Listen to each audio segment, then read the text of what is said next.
अस्सलाम वालेकुम। आज के इस प्रोग्राम में मैं जिन मौज़ूआत पर बात करूंगा उसमें शामिल है कि सदर डोनाल्ड ट्रंप ने अब से कुछ देर कबल बहुत अहम ऐलानात किए हैं। वो इस वक्त व्हाइट हाउस के सिचुएशन रूम में है और ईरान के साथ होने वाली मुजव्वजा डील जिसके होने में पाकिस्तान ने बहुत अहम किरदार अदा किया, उसके हवाले से अपने फाइनल और हतमी फैसले कर रहे हैं। लेकिन उन्होंने जो सोशल मीडिया पोस्ट में ऐलान किया, पाकिस्तानी मीडिया उसको एक खास एंगल दे रहा है। क्या पाकिस्तानी मीडिया इस अमल की दुरुस्त रिपोर्टिंग कर रहा है या नहीं, इस हवाले से हम गुफ्तगू करेंगे। इस तरह एक बहुत अहम मौजू पिछले चंद दिनों से सोशल मीडिया पर एक बहस जारी है कि मौजूदा दौर में फौज की तरफ से मीडिया पर लगाई जाने वाली पाबंदियां ज्यादा सख्त हैं या इससे पिछले दौर यानी कि इमरान खान के दौरे हुकूमत में मीडिया और सहाफियों के खिलाफ की जाने वाली कार्रवाइयां या पाबंदियां ज्यादा सख्त थी। और सबसे अहम ये कि क्या उस वक्त इमरान खान जिम्मेदार थे और आज जो है वो फौज जिम्मेदार है या दोनों वक्त फौज जिम्मेदार थी। ये बड़ी अहम गुफ्तगू है, चंद हकाइक का सामने आना बहुत जरूरी है। इसके ऊपर बात करेंगे। जो सो कॉल्ड सीज फायर हुई भी है, अब तक जो मामला चल भी रहा है उसमें मुसलसल ईरान के ऊपर हमले किए जाते रहे हैं, ये एक फैक्ट है। फिर भी उसको सीज फायर का नाम दिया गया, नंबर 1। और नंबर 2, इस वक्त जो बात एक मेमोरेंडम ऑफ अंडरस्टैंडिंग की तरफ बढ़ रही है, वो भी जो बुनियादी तरीन इत्तफाक है दो कुव्वतों के दरमियान, ईरान और अमेरिका के दरमियान, वो इस बात के ऊपर है कि जंग खत्म नहीं करनी। ये आप गौर करें इस बात के ऊपर कि जो बुनियादी तरीन इत्तेफाक है वो ये है कि सीज फायर को एक्सटेंड करना है। यानी कि वो एक तरह से एक हालत जंग में रहने पर दोनों साइड्स आमादा हैं। कोई बुनियादी तरीन इश्यूज हैं जिनका मुझे, आपको या बैनुल अक़वामी मीडिया को नहीं पता, जिसका तस्फिया नहीं हो रहा, जिसके ऊपर तबसरा तज्जिया जो इस खित्ते को समझते हैं वो यही करते चले आ रहे हैं कि इसराइल जो अपनी हेजमनी को कायम करना चाहता है इस खित्ते में और इस चीज को इंश्योर करना चाहता है कि ईरान कभी भी दोबारा सर ना उठा सके, उस चीज को इंश्योर करने के लिए इन चीजों को, इन बातों को जरा प्रोलॉन्ग किया जा रहा है। अदरवाइज इश्यूज कोई भी इस तरह के नहीं है। सदर ट्रंप ने अब से कुछ देर पहले बहुत ही अहम ऐलान किया और उस हवाले से पाकिस्तानी मीडिया पे बहुत अजीबोगरीब सी रिपोर्टिंग हुई। शायद वो दुरुस्त भी हो, लेकिन वो क्या है, कोई इनसाइड इंफॉर्मेशन है पाकिस्तानी मीडिया के पास या आईएसपीआर के पास, जो मुसलसल एक ही तरह का ढोल पीटा जा रहा है। पूरी दुनिया में ऐसी कोई खबर नहीं है, अमेरिका के अंदर ऐसी कोई खबर नहीं है, बैनुल अक़वामी मीडिया में ऐसी कोई खबर नहीं है, लेकिन पाकिस्तानी मीडिया एक खास एंगल से इस खबर को रिपोर्ट कर रहा है। मैं आपसे बताता हूं सदर ट्रंप ने क्या कहा। गौर से इसको पढ़ते हैं, सिर्फ 1 मिनट की रीडिंग है, आप देखिएगा और फिर हम गुफ्तगू को आगे लेके चलते हैं। आप देख रहे होंगे वो कह रहे हैं कि ईरान मस्ट एग्री, सदर ट्रंप कह रहे हैं Iran must agree that they will never have a nuclear weapon और bomb. Okay, the Hormuz Strait must be immediately open. No tolls for unrestricted shipping traffic in both directions. ये गौर से सुनते जाएं, मैंने आपको सिर्फ एक जुमले पे लेके जाना है और ये तमाम जो है ये कॉन्टेक्स्ट वो बना रहे हैं। कहा गया है कि ईरान को जो फौरी तौर पे, ईरान को लाजमी तौर पे ये मानना है कि वो कभी न्यूक्लियर वेपन हासिल नहीं करेगा।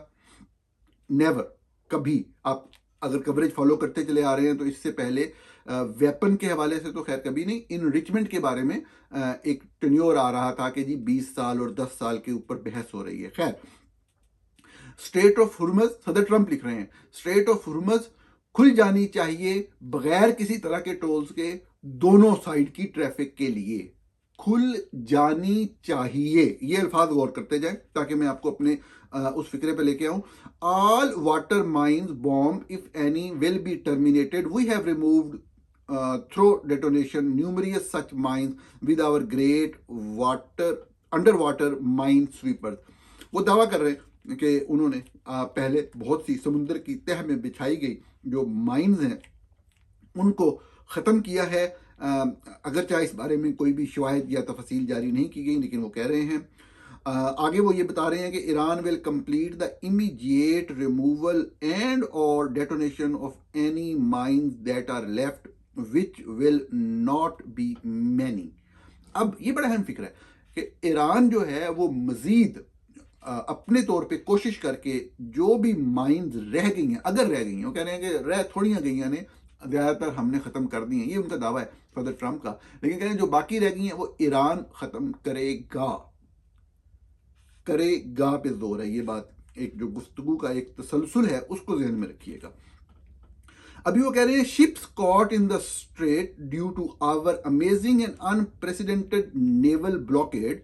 वो अब यही फिक्रा बस आपके सामने मैंने रखना था। वो कह रहे हैं कि जो कि बहरी जहाज जो कि फंसे हुए हैं हमारी ज़बरदस्त नाकाबंदी की वजह से, वो बहरी जहाज जो कि स्ट्रेट ऑफ हुर्मुज़ के आसपास फंसे हुए हैं हमारी ज़बरदस्त नाकाबंदी यानी अमेरिका की नाकाबंदी की वजह से। आगे वो कह रहे हैं जी कि विच विल नाउ बी लिफ्टेड, नाकाबंदी की बात हो रही है कि जो हमने ब्लॉकेड किया हुआ है, which will now be lifted, जो कि अब उठा ली जाएगी। May start the process of heading home, say hello to your wives, husbands, parents and families from me, your favorite president।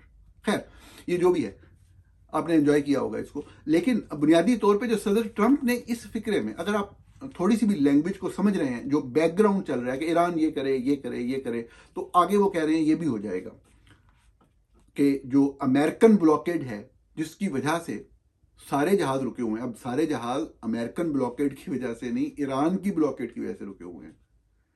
American blockade उसके आगे है। अमेरिकन ब्लॉकेड की वजह से जो ईरानी जहाज आ जा रहे थे तेल लेकर मुख्तलिफ ममालिक की तरफ, वो भी बंद हो गए, तो ईरान की इकॉनमी को नुकसान पहुंचा। ये बात बिल्कुल दुरुस्त है, अगर हम फैक्ट्स की बात कर रहे हैं ये बात बिल्कुल दुरुस्त है कि ईरान को भी नुकसान पहुंचा। लेकिन जो आप कह लें कि 1000 की तादाद या उससे ज़्यादा जो जहाज़ वहाँ पे फंसे हुए हैं, शिप्स जो फंसे हुए हैं, जिसकी वजह से पूरी दुनिया की इकोनॉमी में एक प्रॉब्लम है, और अमेरिका में बार बार ये खबरें चला करके जी मुज़ाकरात हो रहे हैं, कामयाब हैं, बिल्कुल ख़त्म हो गए, तो मार्केट को स्टेबल रखा जा रहा है। ये आप और करें, ये बड़ी अहम बात है कि जितनी भी खबरें ये चलवाई जाती हैं ये मार्केट को स्टेबल रखने के लिए होती हैं कि मार्केट क्रैश ना कर जाए, महंगाई बहुत ज़्यादा आम बंदे की पहुंच से बाहर ना हो जाए, इन बेसिक चीज़ों की कीमत इंटरनेशनल मार्केट में, ट्रेड मार्केट में बहुत ऊपर ना चली जाए। सिर्फ उसको मैनेज किया जा रहा होता है। असल सूरत हाल क्या है, दूसरे दिन बमबारी हो रही होती है, आप देख रहे हैं ना, और उसको सीज फायर का नाम भी दिया जाता है। तो ये सारी मैनेजमेंट है बुनियादी तौर पर। लेकिन जो यहाँ पे लिखा हुआ है वो मेरे जैसे तालिब इल्म को तो यही समझ आता है, अगर जो सदर ट्रंप के जो लिखने का अंदाज है उसको देखा जाए, तो वो कह रहे हैं कि ये भी होगा, ईरान, ये कह रहे हैं वो कि ईरान एग्री है, ये बात वो पहले कह चुके हैं बहुत सारी चीज़ों के ऊपर कि ईरान अब ये भी करे ये भी करे, और ये जो नाकाबंदी है अमेरिका ने भी की हुई है ये भी ख़त्म हो जाएगी। हो जाएगी कहा है, ये नहीं कहा कि ख़त्म हो गई है। अब जो पाकिस्तानी मीडिया पे चल रहा है वो ISPR के कहने पे चल रहा है। पाकिस्तानी मीडिया पूरे इत्तेहाद और यकजहती के साथ इस तरह की खबर जो है वो एक ही लाइन पे नहीं चला सकता। डिफरेंट वॉइसेस एक वक्त था पाकिस्तानी मीडिया में आती थी, डिसेंटिंग वॉइसेस आती थी, एक्सपर्ट्स को लिया जाता था कॉल के ऊपर, तो वो थोड़ी सी डिफरेंट ओपिनियन जो है वो दे दिया करते थे। गल ही नहीं रही, सारे को एक ही तरह का जो है वो बीन बजा रहे होते हैं। लेकिन लेकिन लेकिन लेकिन ये मुमकिन है, ये अब मेरा तबसरा है, ये मुमकिन है कि ISPR का क्योंकि राब्ता है सदर ट्रंप की एडमिनिस्ट्रेशन से, ईरान से राब्ता है, तो ये उनके पास इंफॉर्मेशन हो कि ऐसा हो रहा है, उनकी एक सेपरेट इंफॉर्मेशन, इस सदर ट्रंप के ऐलान से अलहदा कोई इंटरप्रिटेशन या इंफॉर्मेशन हो कि सदर ट्रंप ने जो है वो कह दिया है कि ये खत्म है, और ये जो लिखा हुआ है इसके अलावा, मतलब, लेकिन उन्होंने खबर इस तरह से चलाई है कि सर ट्रंप ने ऐलान किया, ऐलान शैतान को नहीं की था वो, मतलब ऐलान यही है जो मैंने आपको पढ़ के बता दिया है। लेकिन ये बात बिल्कुल दुरुस्त हो सकती है, और मैं इसलिए कह रहा हूँ दुरुस्त हो सकती है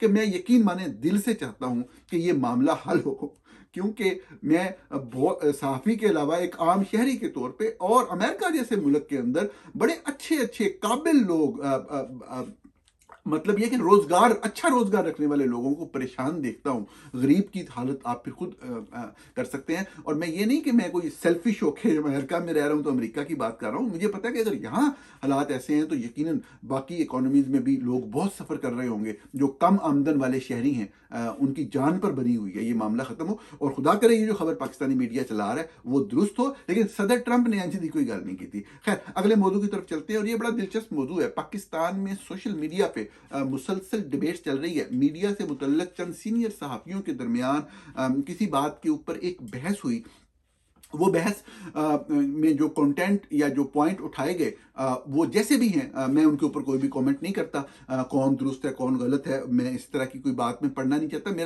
मेरा मौजू जो है वो टॉपिक है। टॉपिक क्या है? टॉपिक ये है कि क्या इमरान खान के दौर में मीडिया के ऊपर ज़्यादा पाबंदियां थीं या अब ज़्यादा पाबंदियां हैं।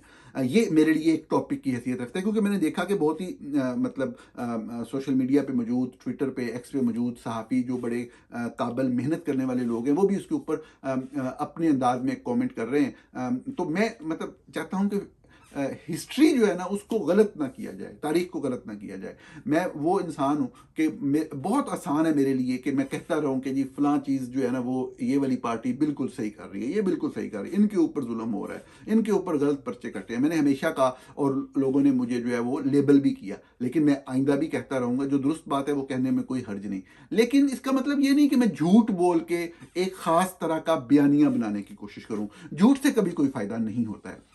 इमरान खान के खिलाफ करप्शन का कोई केस नहीं बन सका, ये एक फैक्ट है। मेरे जैसे लोग उनके ऊपर तनकीद करते थे, और एक हवाले से ये जो 190 मिलियन पाउंड वाला मामला था मलक रियाज का, मैंने उसके हवाले से भी ओपनली खुल के कई मरतबा कहा कि ये चीज़ गलत हुई है, ये बहुत बड़ा करप्शन का इंस्टेंस है। हमारे भाई हैं शहजाद मलक, वो उस वक्त हुकूमत में होते थे, उन्होंने जिस तरीके से उस वक्त उसको बयान किया था, तो मुझे यही लगता था कि जिस तरह हुकूमत खुद कह रही है तो ये चीज़, इसमें कोई मेल प्रैक्टिसेस हुई हैं, कुछ गलत हुआ है। लेकिन जब वो तफसील सामने आई, जब वो मामला बरतानिया में लंदन की हाई कोर्ट में एक चला, और उसमें जो ऑफिशियल डॉक्यूमेंटेशन थी नेशनल क्राइम्स एजेंसी यूके की, एनसीए की, और जो जज ने खुद से लिखा, फैक्ट्स को जो लिखा, तो मुझे क्लियर हुआ कि नहीं, वो गलत फहमी पे मबनी बात थी। वहां से भी आप करप्शन का एलिगेशन या रॉन्ग डूइंग का एलिगेशन नहीं इस्टेब्लिश कर सकते इमरान खान के ऊपर। बहुत से मामला गलत हैं, बहुत से मामला खराब हैं, यकीनन होंगे, लेकिन सियासतदानों पे करप्शन के झूठे केसेस बनाए जाते हैं। अब अगर किसी सियासतदान ने करप्शन की भी हो तो केस नहीं बनाया जाता, केस हमेशा वीक बनाया जाता है। ये मैंने हमेशा कहा, मुझे कोई भी प्रॉब्लम नहीं हुई इसमें कहने में। जो बात सच है मैं हमेशा कहता रहूंगा, और मेरे पास इस चीज़ को साबित करने के शवाहिद मौजूद हैं। कोई भी शख्स मेरे से इसके बारे में सवाल कर सकता है। इसी तरीके से जो बाकी सियासी केसेस बनाए गए, जितने भी पीटीआई की जो टॉप लीडरशिप बंद है, मैंने हमेशा उनको गलत कहा, और बेबुनियाद है, गलत हैं, झूठे केसेस हैं। 9 मई को ऐसा कोई वाक्य नहीं हुआ जिस तरीका का मुख्तलिफ टीवी चैनल दिखाते हैं कि जी शायद पाकिस्तान की कोई दफाई तंजीमात के ऊपर हमला हो गया था। तो खैर, भारत ताकतवर जो है वो अपनी ताकत दिखाता है। जब ताकतवर के इक़्तिदार को खतरा हो वो यही चीजें करता है। इसके आगे भी साइफर का केस था फर्ज करें, तो मैंने उसके ऊपर हमेशा कहा कि फजूल बात है, घटिया, मतलब बोधी सी बात है। और जब वो बात अदालत में गई तो अदालत ने इसी तरह उसको उठा के बाहर फेंका। उस वक्त तक इंडिपेंडेंट जजेस को ऑपरेट करने का मौका मिल रहा था, जब ऐसे केसेस की वजह से उन्होंने अदालतें ही खत्म कर दी, दलिया का निज़ाम ही खत्म कर दिया। मैं तो यहां तक कहता हूं कि कोई भी सहाफी किसी भी इशू के ऊपर कोई भी राय रख सकता है, लेकिन चंद इश्यूज पे राय नहीं रख सकता। वो शख्स जिसने अपनी पूरी जिंदगी में कभी भी किसी पाकिस्तानी को गद्दार कहा हो, किसी सहाफी जिसने ये कहा हो कि साइफर का मामला नेशनल सिक्योरिटी का मामला था, उस शख्स को सहाफत करने का हक नहीं है, मैं ये समझता हूं। हाँ, आप तनकीद कर सकते हैं किसी भी मामले के ऊपर, आप 190 मिलियन के ऊपर कोई डिफरेंट राय रख सकते हैं, आप किसी भी सियासतदान के किसी भी एक्ट के ऊपर कोई भी बात कर सकते हैं, आपका राइट बनता है। किसी भी पार्टी के हक में या खिलाफ बात कर सकते हैं, आपका हक बनता है। लेकिन गद्दार, शहरियों को गद्दार कराने वाला शख्स कभी सहाफी नहीं हो सकता। इसको बिल्कुल एक एंगलिंग की गई, लेबलिंग की गई, ओ जी तो नहीं पता साइफर लीक हो गया सर, तो नेशनल सिक्योरिटी है, तो कभी नहीं, ऐसी कोई बात नहीं थी। Chief executive of the country जो मर्जी चाहे करे, उसका कोई प्रॉब्लम नहीं होता। चंद बुनियादी आईनी हदूदों की मुतय्यन है, लेकिन चीफ एग्जीक्यूटिव के ऊपर इस तरह का नहीं उठाया जा सकता। ये चंद पॉइंट्स हैं जो मैंने हमेशा से कहे और हमेशा कहता रहूंगा। मुझे कोई प्रॉब्लम नहीं, कोई मुझे पीटीआई का हामी कहे या मुखालफ कहे, लेकिन चंद दूसरे हकाइक हैं जिनसे आप मस्क नहीं कर सकते चेहरा तारीख का, आप अपनी मर्जी के हकाइक का, कि किसी को मसीहा साबित नहीं कर सकते। मैं जाती तौर पे ये समझता हूं कि वो लोग जो इमरान खान को एक मसीहा समझते हैं, उनको तमाम मसाइल का हल समझते हैं, वो लोग जहनी तौर पर उतने ही पसमानदा, उतने ही बददियानत या उतने ही मफाद परस्त हैं जितने वो लोग जो आज की हुकूमत की पार्टियों से ताल्लुक रखते हैं और आम पाकिस्तानी शहरियों और सिविलियंस की कैद को जस्टिफाई करते हैं, उनके ऊपर होने वाले रियासती जुल्म को, जबर को जस्टिफाई करते हैं, या दलीलें या जवाब तलाशते हैं। ये दोनों तरह के लोगों में मेरे लिए कोई फर्क नहीं है। खैर, जो मीडिया के ऊपर पाबंदियों और कदगनों की बात है, आज के दौर में और पीछे के दौर में, एक मेरे बड़े मतलब काबिल एहतराम भाई हैं छोटे, उन्होंने मीडिया पे लिखा, जी आज के दौर में जो पाबंदियां हैं मीडिया के ऊपर, ये 80% हैं, तो इमरान खान के दौर में 20% थी। उनका ये तज्जिया, तबसरा या उनका देखने का अंदाज है। मैं समझता हूँ ये बात दुरुस्त नहीं है, ऐसा नहीं था, ऐसा नहीं है। आज के दौर में मीडिया तो बिल्कुल ही खत्म कर दिया गया है, इस बात के ऊपर बहस भी नहीं। मीडिया को थोड़ा बहुत सांस किसी न किसी हद तक रेजिस्ट जरूर कर रहा था इमरान खान के दौर में, लेकिन एक दो बुनियादी फर्क हैं, और ये फर्क जो मैं समझता हूं मैं आपके सामने जरूर रखूंगा। पहला बुनियादी फर्क तो ये है कि इमरान खान के दौर में इमरान खान और फौजी क्यादत, जो कि खबरदार जनरल कमर जवेद बाजवा और जनरल फैद हमीद थे, ये एक यूनिट के तौर पे काम कर रहे थे। बल्कि उस वक्त की अदलिया भी, ये सेम पेज की ऐसी मिसाल हमें पूरी पाकिस्तानी तारीख में नहीं मिलती।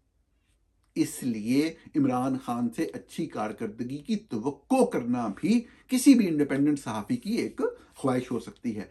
मेरे ख्याल में उनकी कारकर्दगी बतौर पाकिस्तानी हुक्मरान के बिल्कुल भी मिसाली नहीं थी। मुझे कहीं से भी कोई ऐसी चीज़ नज़र नहीं आई कि वो टर्न अराउंड कर देते किसी भी बात को, किसी भी चीज़ को, डिस्पाइट द फैक्ट कि पूरी हिस्ट्री में पाकिस्तान की उनके इक़्तिदार में आने से पहले से लेकर इस तरह का सेम पेज हमें कभी मुयस्सर नहीं था। नंबर 1।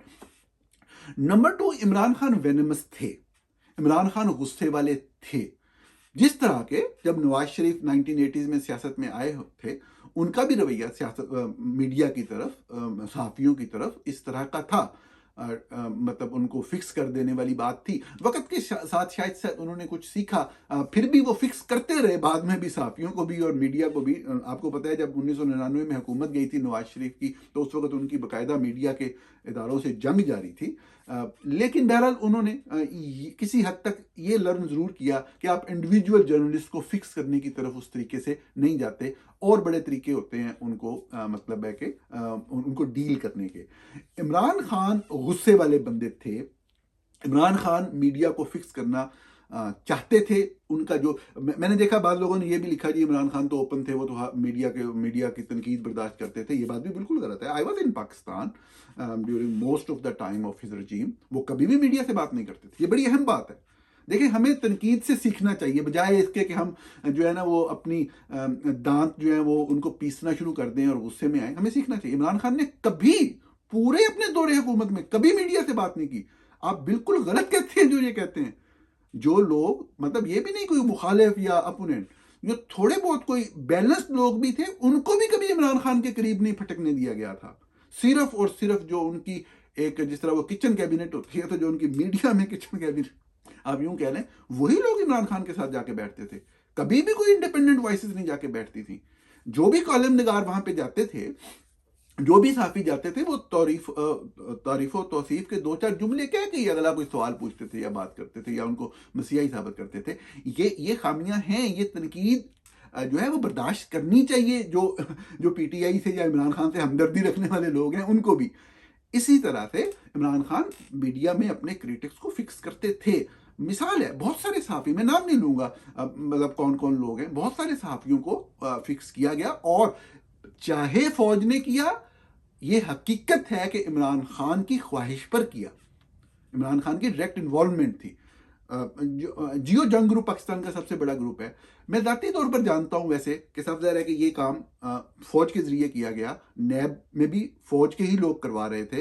इमरान खान के आसपास जो लोग थे, उधर भी फौज के लोग, आईएसआई के लोग, मैं ज़ाती तौर पे इस चीज़ से आगाह हूं कि उनको भी इमरान खान को इन्फॉर्म किया जा रहा था कि ये कर रहे हैं, ये कर रहे हैं। तो इसी तरीके से जियो जंग ग्रुप के अंदर लोगों को फीड किया जा रहा था कि जो जियो ग्रुप की टॉप मैनेजमेंट है उनको ये फीड करें कि आपके खिलाफ ये हो रहा है। ये सारा कुछ आईएसआई कर रही थी। मैं इससे ज़ाती तौर पे आगाह हूं, तीनों डायरेक्शन में जो कम्युनिकेशन हो रही थी। लेकिन बतौर प्राइम मिनिस्टर इमरान खान की ये ख्वाहिश थी कि ऐसा हो। वो उन्होंने ये रेजिस्ट किया या रोकने की कोशिश की, बिल्कुल भी नहीं ऐसी बात। बिल्कुल इमरान खान की ख्वाहिश थी कि ऐसा हो। एग्जीक्यूशन तो होती फौज के जरिए। तो ये एक थे।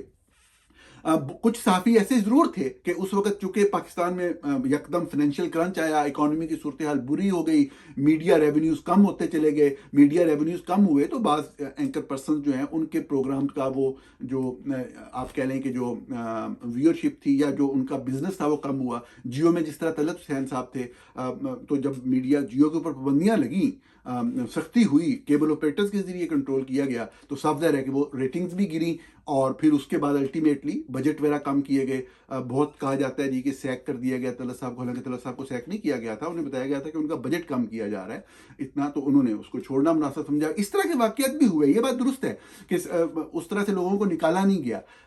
लेकिन एक और साहब थे, पता नहीं पब्लिक न्यूज़ या कौन, वो भी कहते हैं जी मुझे निकाला गया। वो साफ ज़ाहिर है कि प्रोग्राम की रेटिंग बहुत ज़्यादा नीचे आ गई, लेकिन इमरान खान ने फिक्स किया। ये मैंने आपके सामने मिसालें दी हैं, बहुत सारी मिसालें इस तरह की हैं कि जो क्रिटिकल सहाफ़ी थे उनको एक पूरे सिस्टम के जरिए साफ ज़ाहिर है फौज का दबाव इस्तेमाल करते हुए बाद जगह बराह रास्त और बाद वक़्त इनडायरेक्टली ऐसा माहौल क्रिएट किया गया कि लोगों को उनकी जॉब से फारग किया गया। ये होता रहा, ये डायरेक्टली हुआ, और ये इमरान और फौज मिलकर कर रहे थे, और इमरान का फौज के साथ एक बहुत क्लोज ताल्लुक था। इस चीज़ को डिनाई नहीं किया जा सकता। पता नहीं हम क्यों इस चीज़ के ऊपर सफाइयाँ देने और एक डिफरेंट काइंड ऑफ मोड में चले जाते हैं। अब बात आ गई अब के दौर की, अब तो उन्होंने मीडिया ही ख़त्म कर दिया, अब बात बिल्कुल डिफरेंट है।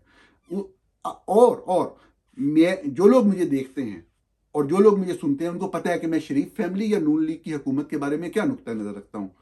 उनकी परफॉर्मेंस के बारे में, उनके विजन के बारे में, क्या वो कितना बेहतर कर सकते हैं, कितना नहीं कर सकते, आप सब लोग जानते हैं। लेकिन आप मेरे से झूठ नहीं बुलवा सकते। आज के दिन जो भी फौज कर रही है, ये फौज कर रही है। जो सिविलियन इन्फ्लुएंस है वो बिल्कुल जीरो के ऊपर है। आपने अपनी अपने अपने जहन की तसल्ली के लिए कुछ भी इमेजिन करना है आप कर लें। हम तो जितना भी काम कर रहे हैं हुकूमत के अंदर, जितने भी लोग हैं, उनकी जो मामला देख रहे हैं, इंतहाई करप्ट लोग हैं, करप्शन की भरमार है, लूट मार है। इमरान खान के बारे में जो मैंने कहना था वो कह दिया। लेकिन मैं ये आपके सामने एक प्लेट के अंदर एक कहानी बना के बड़ी खूबसूरत थी ताकि हर बंदा मेरी बात सुने, एक ही तरह की मैं लाइन लेके चलूं, नहीं, ये नहीं हो सकता। इस वक्त फौज की इंटरवेंशन नहीं है, जो भी सिविलियन क्यादत की इंटरवेंशन नहीं है। जो भी हो रहा है फौज डायरेक्टली कर रही है। इमरान खान के वक्त में इमरान खान के कहने पर भी कार्रवाइयां हुई और उनके कहे बगैर भी उनकी मर्जी से कहीं एक दो जगह पे, जिस तरह मतीउल्लाह का वाकया है, एक दो ह्यूमन राइट एक्टिविस्ट का वाकया है कि जब उनको लगा कि बात मतलब है कि इंटरनेशनल लेवल पे ब्लो करेगी तो उन्होंने जरूर इंटरवेन किया। लेकिन ये कहना कि जी उनको पता नहीं था या फौज कर रही थी, उनके इख्तियार में नहीं था, सब कुछ उनके इख्तियार में था उस वक्त तक जब वो फौज के लेफ्ट पे नहीं गए, जब उन्होंने अपनी मर्जी असर्ट करने की कोशिश नहीं की इन 2021, और जब इकोनॉमी की सूरत हाल बहुत ही दिगरगू थी तो फौज को ये मौका मिल गया कि ये किस तरीके से ये बात कर रहे हैं। बात ये है, मैं इस बात पे अपनी बात को खत्म करूंगा कि ये जो कहा जाता है ना रजीम चेंज और ये देखें, वही वाली बात है कि आपने एक बयानिए बनाए हुए हैं और आप अपनी पूरी जिंदगी उस बयानिए के अंदर गुजारना चाहते हैं, गुजार दें, मुझे कोई फर्क नहीं पड़ता। मैंने तो आपके सामने जितनी भी सूरत हाल थी उसके ऊपर वो व्यू पॉइंट दिया जो मैं समझता हूँ। आपको आधी बातें पसंद आई होंगी, हर तरह के लोगों को, और आधी ना पसंद आई होंगी, लेकिन भाईजान रजीम चेंज है नहीं होता। मैं एक दफ़ा किसी महफिल में बैठा था, कोई साहब, मैंने उनसे बात करने की कोशिश की, रजीम चेंज वाली बात, क्या फजूल बात करते हैं। वो मुझे कहते हैं आपको पता ही नहीं हिस्ट्री का, आपको तारीख का नहीं पता, अमेरिका तो रजीम चेंज करता है फलां फलां वाला एग्जाम्पल। अब देखें कि what ever he was saying, बड़े रिस्पेक्टेबल साहब हैं वो मेरे लिए, लेकिन what ever he was saying he was unaware of the very basics of the issue. रजीम change की बात करने के लिए पहले लफ्ज रजीम को समझना जरूरी है। जो शख्स ये समझता है कि पाकिस्तान के अंदर रजीम चेंज की बात करनी है तो पाकिस्तान में रजीम चेंज से मुराद वहां पे जो रजीम है उसको चेंज करना, तो पाकिस्तान में तो बड़े तवील अरसे से फौज का रजीम है भाई। पाकिस्तान के अंदर तो फौज की हुक्मरानी है।